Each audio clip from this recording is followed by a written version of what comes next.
Arts, science and commerce के बीच दोस्तों हम तुलना करेंगे, तो आप इस वीडियो को पूरा देखिए। चलिए मैं इसकी शुरुआत करते हैं। जैसे ही दोस्तों आप 10th पास करके 11th में आते हैं तो मुख्य रूप से यहाँ पर हमारे इंडिया में ये 3 क्षेत्र देखने को मिलेंगे कि आप साइंस लें, आर्ट्स लें, कॉमर्स लें, क्या लें।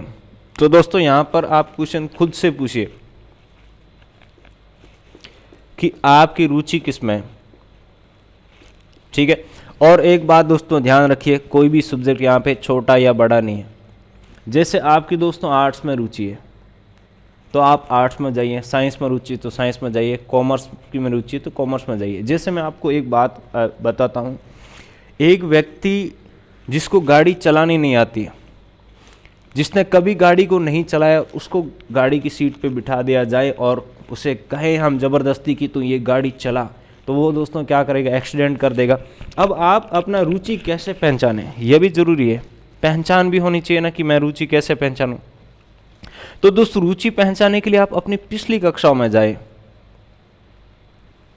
पिछली कक्षा जैसे 9th, अपना 8th क्लास से शुरू करो, 9th 10th, इन तीनों कक्षाओं में आपका सबसे ज़्यादा नंबर कौन से सब्जेक्ट में आए हैं, और सबसे ज़्यादा नंबर नहीं बल्कि आपने सबसे ज़्यादा कौन सा सब्जेक्ट पढ़ा है, उस आधार पे यह डिसाइड कर सकते हैं कि आपकी रुचि किस में है। दोस्तों जिस सब्जेक्ट आपने सबसे ज़्यादा पढ़ा है और जो आपको आसान लगा है, उसी में ही रुचि होगी। आप देखिए कुछ कार्य आपके ऐसे होते हैं जो आपको मुश्किल नहीं लगते, उनको करने में आपको बहुत मज़ा आता है और आप चाहते हैं कि बार बार उन कार्यों को करें, ठीक है। तो यहाँ पे समझ लो कि उनमें आपका कहीं ना कहीं रुचि है। जैसे दोस्तों यहाँ पे मैं मेरा खुद का अनुभव आपके साथ थोड़ा थोड़ा शेयर करता रहूँगा। मेरे को दोस्तों यहाँ पे मैथमेटिक्स मैंने बहुत ज़्यादा पढ़ा था। यदि 9th की बात करूँ तो मोस्टली मैंने मैथमेटिक्स ही पढ़ा था, 10th में भी मोस्टली मैथमेटिक्स पढ़ा था, यानी ज़्यादातर टाइम उसी सब्जेक्ट को दिया था।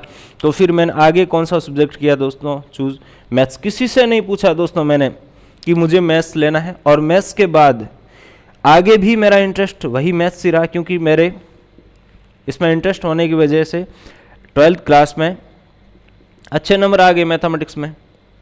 कितने, 96 आ गए, ठीक है। 96 आ गए तो दोस्तों मुझे बीएससी में आसानी से एडमिशन मिल गया। अब दोस्तों मैंने बीएससी में एडमिशन क्यों लिया, क्योंकि मैं बीटेक में भी एडमिशन ले सकता था।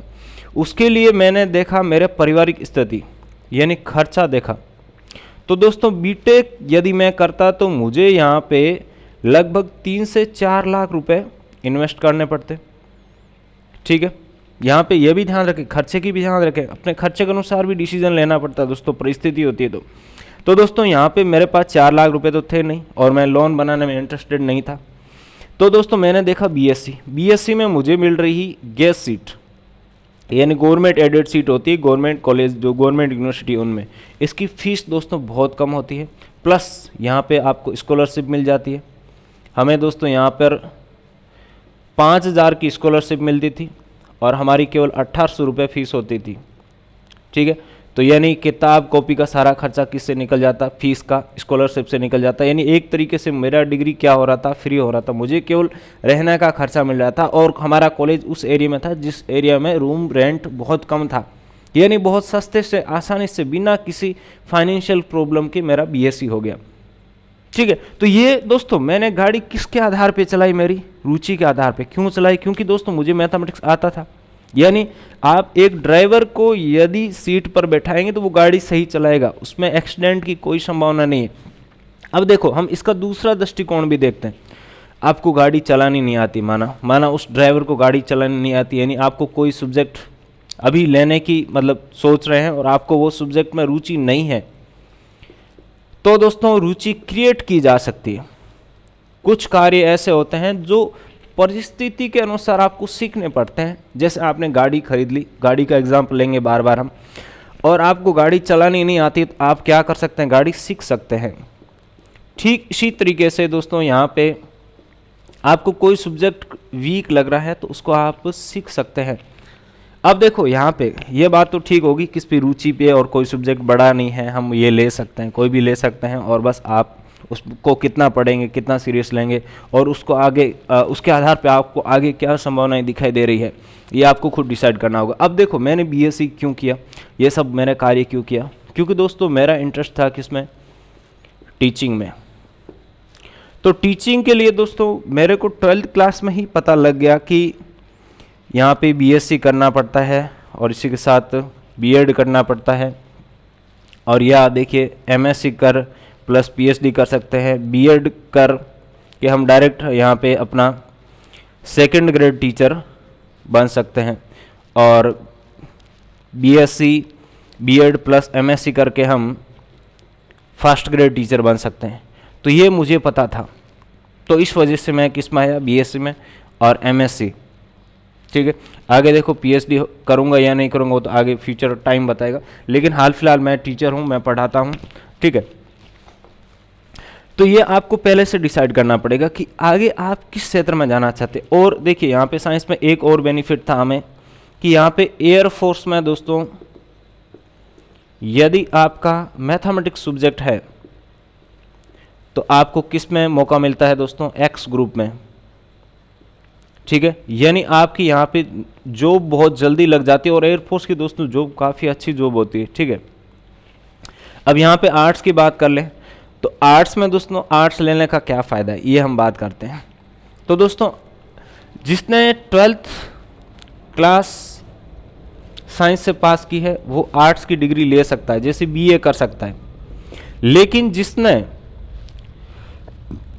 12th क्लास आर्ट्स से पास की है, यानी जिसका साइंस सब्जेक्ट नहीं रहा इसमें, जैसे आपका यहाँ पे मैथमेटिक्स प्लस आर्ट्स सब्जेक्ट ऐसा भी कहीं के कॉम्बिनेशन रहता है, वो नहीं है, यानी मैथमेटिक्स भी नहीं है, तो आप आगे दोस्तों बीएससी नहीं कर सकते हैं, यानी आगे आप साइंस में नहीं जा सकते हैं। लेकिन साइंस से आर्ट्स में आ सकते हैं, साइंस से कॉमर्स में जा सकते हैं, वहाँ पे आपके पास मौके हैं।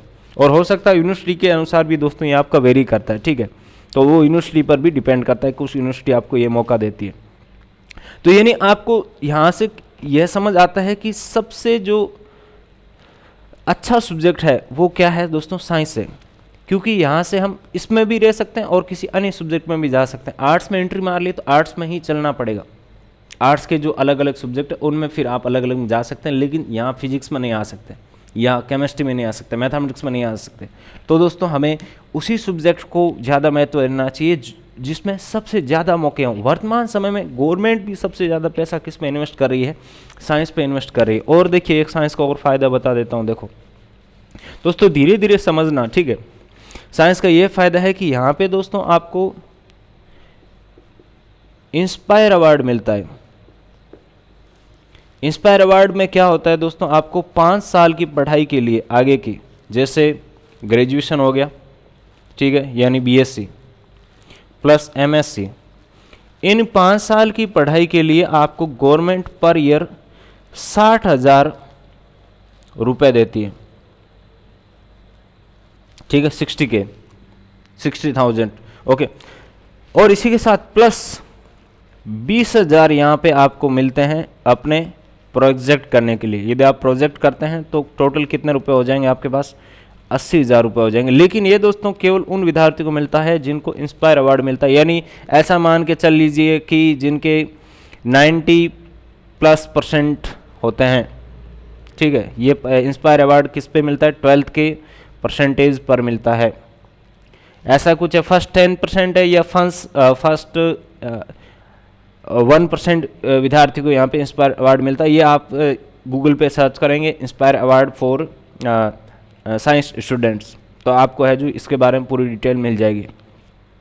तो यहाँ पे ये फ़ायदा भी आपको, जबकि यहाँ आर्ट्स में आपको इंस्पायर अवार्ड नहीं मिलता है। अब देखो और बात कर लेते हैं कि कुछ विद्यार्थी, जैसे आगे मेरे पास क्वेश्चन पूछा विद्यार्थियों की वो यूपीएससी की तैयारी करना चाहते हैं तो कौन सा सब्जेक्ट लें। तो दोस्तों यूपीएससी की तैयारी करने के लिए आपके यहाँ पे तीनों में से कोई भी सब्जेक्ट ले सकते हैं। फिर वही बात करूँगा, आपकी रुचि होनी चाहिए, क्योंकि आपने देखा होगा दोस्तों बीटेक वाले भी यूपीएससी करते हैं, साइंस वाले भी यूपीएससी करते हैं। एक हमारे कॉलेज का ही बंदा था, ठीक है, जिसने बीएससी किया और यहाँ पे यूपीएससी में उसका बहुत अच्छा रैंक आया है। ठीक है, और यहाँ पे आर्ट्स वाले भी आपका यूपीएससी करते हैं और कॉमर्स वाले भी यूपीएससी करते हैं।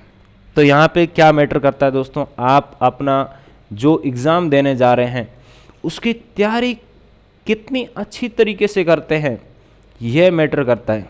देखो यहाँ पे जैसे साइंस लिया है तो आपका यूपीएससी में आपको उसके अनुसार सब्जेक्ट डिसाइड करने पड़ेंगे। और आपका साइंस में वास्तव में ही रुचि है, तो अब चाहे वो सब्जेक्ट यूपीएससी में आए या किसी अन्य एग्ज़ाम में आए, उससे आपको क्या फ़र्क पड़ता है।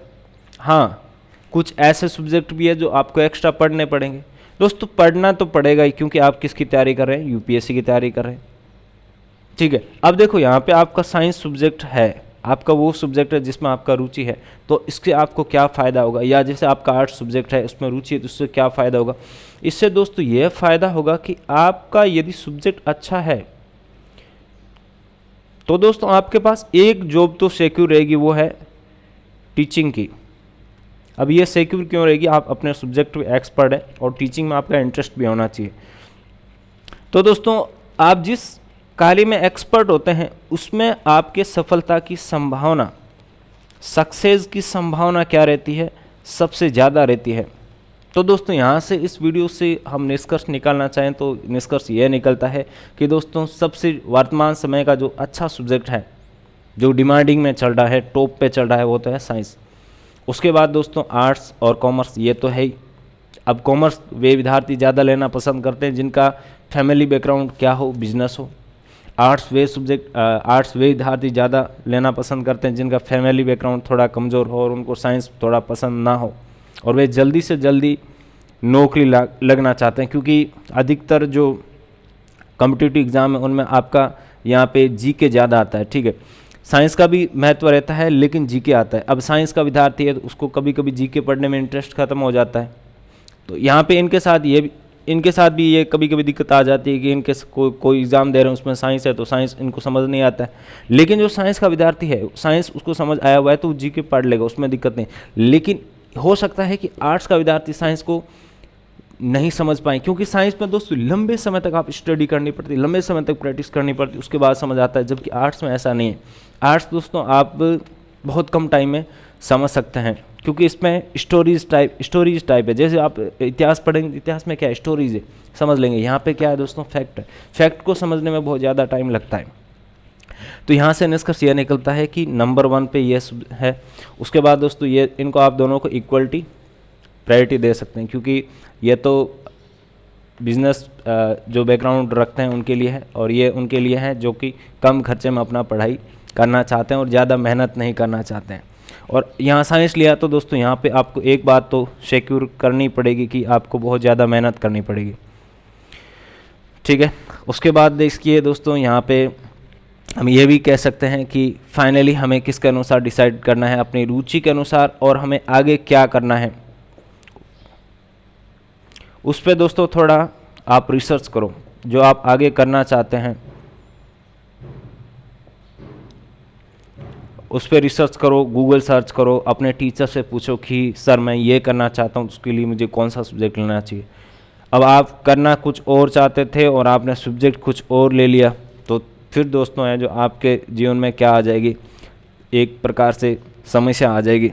तो उस समस्या में हमें नहीं फंसना है, हमें पहले से ही फिक्स डिसाइड कर देना है कि बस मुझे यही करना है दोस्तों। फिर आपका डिसीजन बदलना नहीं चाहिए। जैसा कि मैंने मेरा खुद के बारे में बताया कि मैंने मैथमेटिक्स डिसाइड किया, फिर आगे मैथमेटिक्स, क्योंकि मैंने 11th क्लास में ही पहचान लिया था मेरी रुचि को और मेरे स्किल को कि मेरा सबसे ज़्यादा क्या है, इस पे रुचि है और इस पे मेरा इंटरेस्ट है।